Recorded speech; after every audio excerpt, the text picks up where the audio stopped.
Hey friends, if you cannot install XPS Viewer in Windows 11, then please watch this video. I will guide you through the resolution. Right click on the start button, select settings from the menu, and then go to the system tab on the list on the left hand side. Select advanced optional features in the right pane. Now click on view features here and then search for the word XPS.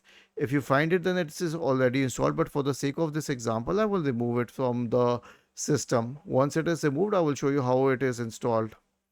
So to install it,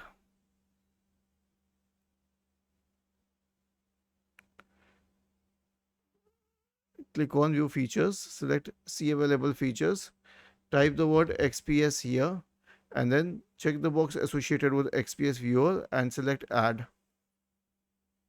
Okay, so this is one thing, and this should help, this should fix the problem. But if it does not, since you're saying that you're unable to install it, then I have a command line for you. Simply copy this one, search for PowerShell in the Windows search bar, click on run as administrator, paste it here and hit enter. This will also install the XPS viewer on your system. Was this helpful? If yes, then please subscribe to the channel. If not, then let us know in the comment section of the video on how we could help you further. Thank you for watching this video and have a nice day.